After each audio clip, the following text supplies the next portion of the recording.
کسی بھائیوں کو عذر ہو، کو مجبوری ہو یا کسی نے سفر کرنا ہو تو وہ جا سکتے ہیں، ان کو شیخ صاحب کی طرف سے اجازت ہے، کیونکہ ہم لوگوں پر اتنی ذمہ داری نہیں ہے، خدا نے راحت دی ہوئی ہے، کھاتے ہیں سوتے ہیں، بس کھاتے ہیں سوتے ہیں،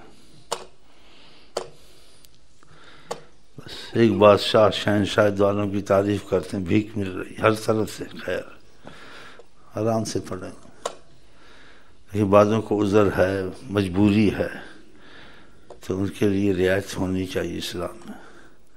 ہم 24 گھنٹے لگے رہتے ہیں، کوئی کام نہیں ہے، تو پھر یہ اس سے بڑا کیا کام ہے جو خدا نے ہم کو دے دیا؟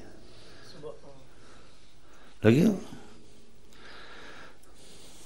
اور سب کچھ مل رہا ہے، عزت سے، بہت عزت سے مل رہا ہے، اتنا مل رہا ہے سنبھالا نہیں جاتا، ماشاءاللہ ہر چیز۔ لیکن جو دل میں بات رہتی ہے وہ رہتی ہے ہر وقت، ڈر رہتا ہے، ڈر رہتا ہے، ناراض نہ ہو جائیں، اور ان کو پتہ پہلے پتہ ہوتا ہے جو تم نے کرنا یا کیا تم سے ہوگا، بچانے والے بچاتے رہتے ہیں۔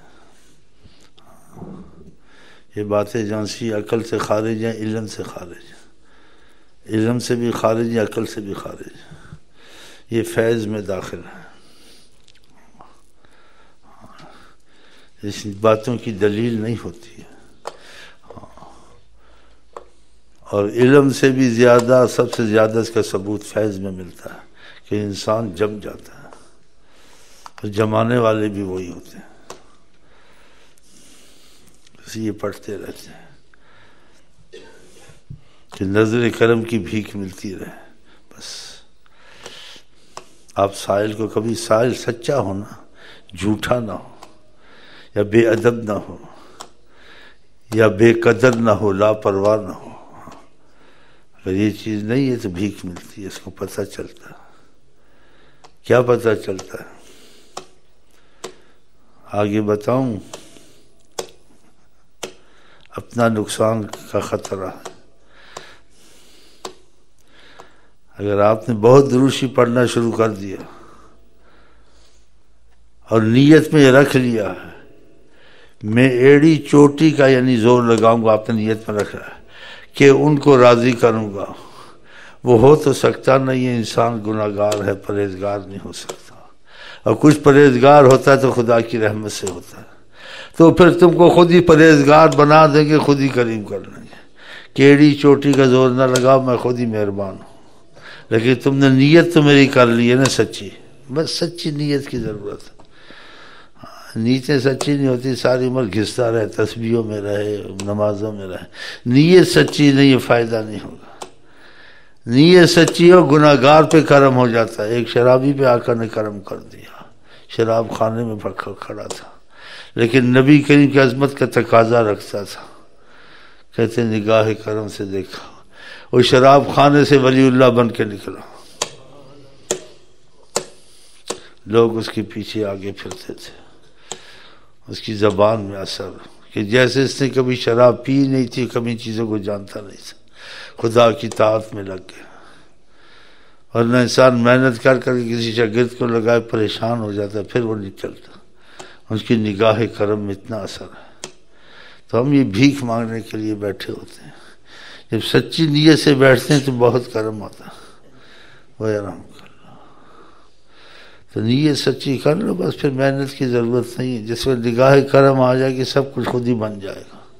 ہاں، ان کی نگاہ کرم کے سامنے کسی چیز کا مسافہ نہیں ہے، مسافہ نہیں ہے، یہ سمجھ سے بار بات ہے۔ اب ایک مسافہ ہوتا ہے، یہاں تک آگے کیسے دیکھو گے؟ دوربین لگاؤ، یا بالکل اور آگے ہے تو پھر ختم ہے، دیکھنا ہی ختم ہے۔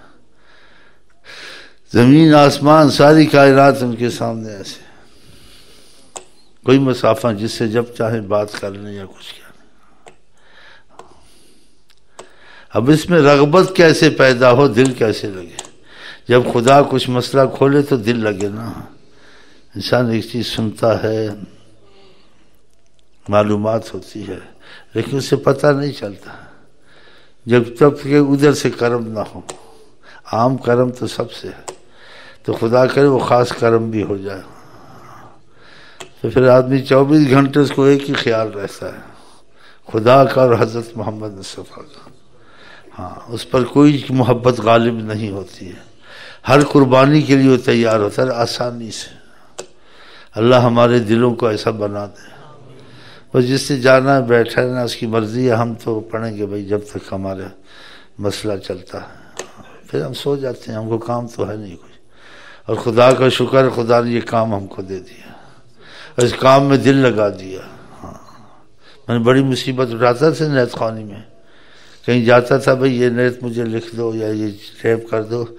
ہر پیر کے پیچھے پھوسڑے ہوتے ہیں، میرے بھی پیچھے پھوسڑے ہیں. یہ پھوسڑے بڑا کام خراب کرتے ہیں. ہاں، کسی لڑائی ہو جائے، کسی جھگڑا ہو جائے، جھت آ جاتے بعد میں ہوگا، یہ ہوگا. اب خدا نے میری زندگی نیت خوانی بنا دی. محمد کی ثنا خوانی ہمارے حصے میں آئے. شاید جنت میں بھی ایسے ہی کریں گے. ہاں، بیٹھے ہوں گے وہاں ایسے ہی کریں گے. پھر آقا جی ہم کو آپ کو بلوائیں گے، جو ادھر سے پڑھتے تھے ان کو بلاؤ، ادھر آؤ. پھر جائیں گے ہم لوگ پیچھے بیٹھیں گے ان کے.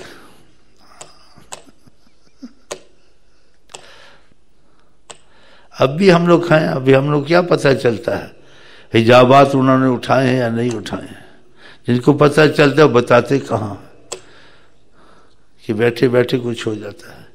اب ہم لوگ کو کیا پتہ، ہم لوگ ادھر بیٹھے ہیں یا انہوں نے حجابات اٹھائے مدینے میں ہم کو لایا ہے وہاں، یہ نہیں پتہ چلتا.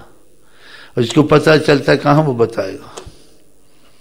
لیکن ایسے ہوتا ہے. ویسے ان اللہ علی کل شیء، ایسے ہوتا ہے. یہ سمجھے اللہ قادر ہے، اللہ تعالیٰ قادر ہے. تو اس میں بہت سی باتیں یاد آ جاتی ہیں ہمیں، اور وہ باتیں یاد آ جاتی ہیں نہ جو کتابوں میں نہ سنی ہے، شاید قیامت تک نہیں سنیں گے.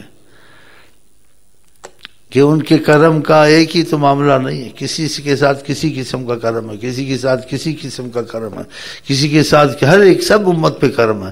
لیکن ہر پہ کوئی کرم کسی طرح کا کیا ہوا، کسی پہ کسی طرح کا کیا ہوا، کسی پہ کسی طرح کا کیا ہوا. یہ ان کی مرضی پر جناب. کسی پر کوئی کرم کیا ہوا، کسی پر کوئی کرم ہے. کرم کی انتہا نہیں، لیکن ہر ایک کا حال علیحدہ ہے، اللہ کے ساتھ بھی اور حضرت محمد مصطفیٰ کے ساتھ بھی. ہر ایک کا حال علیحدہ ہے، تو کسی کے حال پہ اعتراض نہیں کرنا چاہیے. تو اللہ تعالی ہمارا تمہارا حال آقا جی کے ساتھ ایسا رکھے جیسے ابو بکر کا تھا رضی اللہ تعالی. انشاءاللہ.